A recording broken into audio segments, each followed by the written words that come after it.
বিমূর্ত পটভূমি থেকে রূঢ় বাস্তবতার মুখোমুখি। আলোচনা চলছিল হাসান আজিজুল হক রচিত আত্মজা ও একটি করবী গাছ নিয়ে।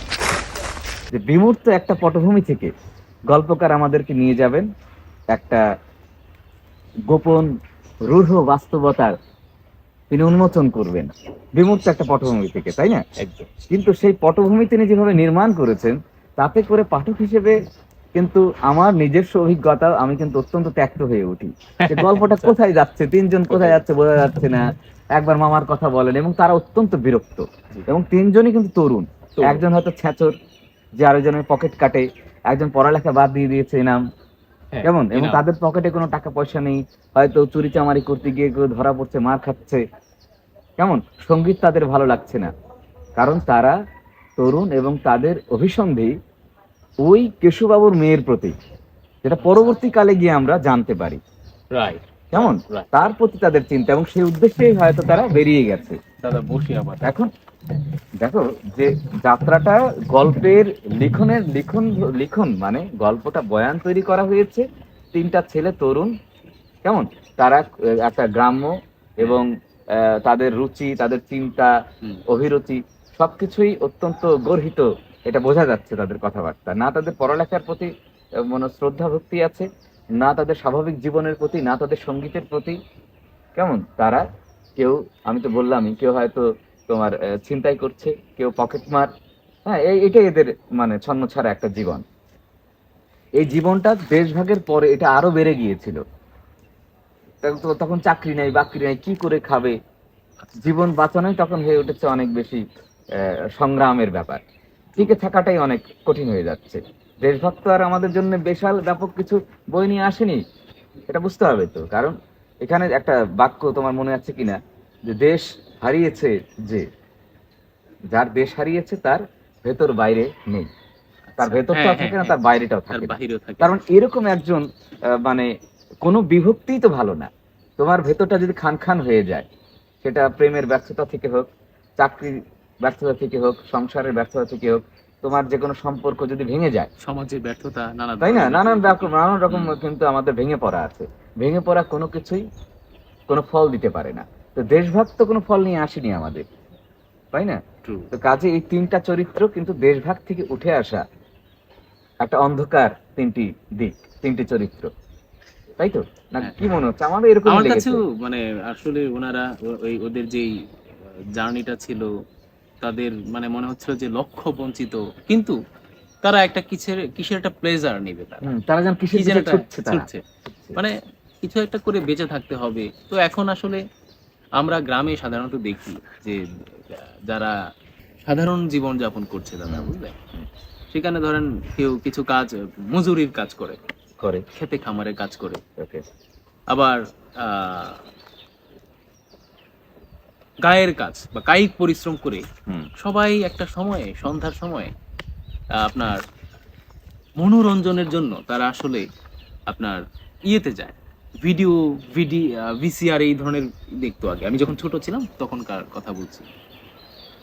তো নানা ধরনের যুবকরা, মানে আমাদের যে সময়, আমরা তখন ছোট ছিলাম, তো তো ওই সময়ের মানুষগুলো তারা ওই সময় ওই চায়ের দোকান বা ওই ভিসিডিআর বা সিডি ভিসিডির দোকানে গিয়ে আড্ডা দিত, চা খাইত, সবাই মিলে নানা ধরনের গল্প হতো সেখানে, কি যেন একটা, এবং ছুটে যায় যে ওখানে গিয়ে ওই গল্পটা করবে, ওখানে গিয়ে ফিল্ম দেখবে, ওই ধরনের বিষয় ছিল। তো ওটাও বোধ হয় এরকম যে তিনজন, সুহাস, এনাম, তো দুইজন, এই এই তিনজনের ভিতরে দুইজন হচ্ছে তাদের কাছে হয়তো 2 টাকা করে থাকে। এখন ইনাম যে, সে একটু পড়াশোনা করতো, কিন্তু তার পড়াশোনার উপরে বীতশ্রদ্ধ হয়ে তারপর সে বের হয়ে আসে। মানে সে হয়তো, ছোট গল্পের মজাটাই এখানে, কে কেন কোন কারণে বের হয়ে আসে এটা পাঠক হিসেবে আমরা আবিষ্কার করছি। কিন্তু লেখক কোনো কথা বলেননি, তিনি এখানে নিরপেক্ষ, তিনি আমাদেরকে একটা বিভ্রান্তের ভিতরে তিনি রেখে দিয়েছেন। এই তিনজন কোথায় যাত্রা করছে?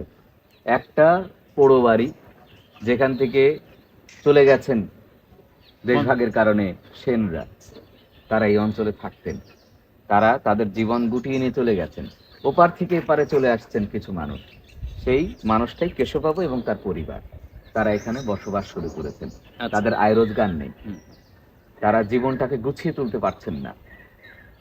ঠিক আছে, তার মেয়ে আছে, মেয়েটার নাম রুকু, তার ওয়াইফ আছে, এদের নিয়ে তিনি থাকেন। কিন্তু জীবন যতটুকু হয়তো টাকা পয়সা জমানো ছিল সেটা তারা নিয়ে এসেছিল ওপার থেকে, ওটা শেষ হয়ে গেছে। ওটা শেষ হয়ে গেছে। জীবন কিভাবে তাদের কাটবে? এরকমই একটা পরিবারের দুর্বলতার সুযোগ নিচ্ছে ইনাম, সুহাস আর ফেকু। ফেকুর বর্তমানে। কেমন? এবং এটাকে সাদরে অভ্যর্থনা জানাচ্ছেন কেশববাবু। তিনি বলছেন যে যে তোমরা আমাদের না থাকলে আমাদের কি হতো, খোঁজ খবর নাও, তোমরাই আসো এখানে, আমাদের এখানে এসে আমাদের খোঁজ খবর নাও, তোমরা ছাড়া মানে পরিবারের সবাই নাকি শুধুমাত্র ওদের তিনজনের গল্পই নাকি করে। এরকম নানা কথা যে পরোক্ষভাবে এর এর এর পরোক্ষভাবে বলা হচ্ছে, এর ভেতরে অন্য কোনো সত্য লুকিয়ে ছিল, সেটা একদম শেষ মুহূর্তে এসে আমরা জানতে পারছি। এবং বৃদ্ধ লোক ক্রমশ অপেক্ষা করতে থাকে তার মৃত্যুর জন্য। উনি বারবার দেখলাম যে বলে যে মৃত্যু মানে কখন যেন মরে যায়, চলে যায়, এই ধরনের বিষয় থাকে। তো কিন্তু তিনি মরছেনও না। মরছেনও না। এবং দেখা গেছে যে তিনজন বন্ধুর ভিতরে বা ওই তিন পথিকের মাঝে এক ধরনের ক্ল্যাশ চলে, যে কে একান্ত করতে পারে আত্মজা বা যেমন এটাও কিন্তু আমরা এই বুঝতে ধরনের পারি, বিষয়। ইনাম হয়তো রুকুকে কোনো শাড়ি দিয়েছিল। এটা এত মানে হালকা করে বলা, আচ্ছা। যেন বুঝে ওঠাই দায়। আবার দেশভাগ সম্পর্কে খুব যে বিস্তারিত কথাবার্তা এখানে বলা আছে তাও না, হ্যাঁ, আমি তাই ওরকম না? আমি মনে আমার হলো যেন মনে হলো যে মানে নীল আকাশের মাঝখানে এক টুকরো মেঘ। জানা গেল, বোঝা গেল যে আকাশেও মেঘ হয়, কিন্তু কিন্তু পুরো আকাশের মেঘ আর লেখক আমাদের দেখায়নি। পুরো পরিবারের ঘটনা কিন্তু আমরা জানি না। আমরা কি জানি যে কেশববাবুর জীবনটা আগে কেমন ছিল? না, কেশববাবু না, কেশববাবু এখানে তার বউকে কি পরিমাণ এখানে গালি দিয়েছে তুমি দেখেছো? কারণ কি, ওই মেয়েকে তারা ওই ছেলেদের সম্ভোগের পাত্রী করতে চাচ্ছে না। ওই মেয়ের মা, রুকুর মা, রুকুর কোনো বক্তব্য কিন্তু এখানে নাই। একদমই না। রুকুর উপরে পুরো পরিবার নির্ভর করছে। পরিবার দেখো, এই যে করবী গাছের কথা যে আহ, কেশববাবু বলে যে তার কি অবস্থা। এই সেনবাড়িতে, এই পৌর বাড়িতে যখন এসে সে ওঠে, তখন সে একটা করবী গাছের চারা লাগায়। সেই সেই করবী গাছের ফলের যে বিচি, সেই বিচিতে কি বললাম, বিষ, উন্নত বিষ তৈরি হয়। এখন এই বিষ এটা কি রূপ করতে বলেছে নাকি? রূপক অর্থে এটা এটা এটা এটা গাছটা কিসের গাছ, গাছটা কিসের আমি আমি জানি না। আমি এখন হতে ধরে নিলাম যে গাছটা হচ্ছে নতুন যে জীবনের ভিতরে আমরা আসছি, তার ভিতরে দেশ ভাঙনের যে যন্ত্রণা, সেই যন্ত্রণার একটা প্রতীক হিসেবে, প্রতিচ্ছবি হিসেবে এই করবী গাছের বীচির কথা আসছে। হয়তো বিষ কিনে খাওয়ার টাকাও এই বৃদ্ধ কেশববাবুর নাই, হয়তো সেই বীচির বিষ সে খেয়ে হয়তো মারা যেতে যাচ্ছে। দেখো, সমস্ত কাহিনী মানে গল্পের মূল ভূমিকার যে নামটা বারবার বলা হচ্ছে, সেটা হচ্ছে আত্মজা।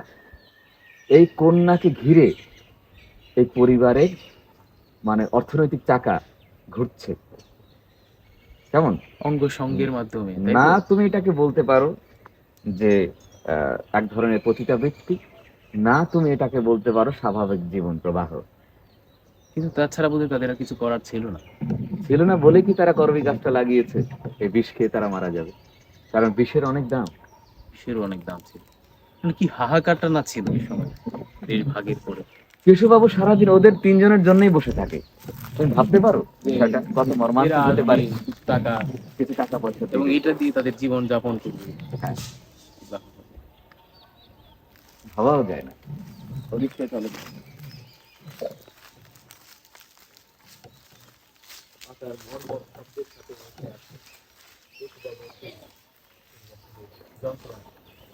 এরকমই কিন্তু একটা বন পরিবেশে তোমার খেলবাড়িতে,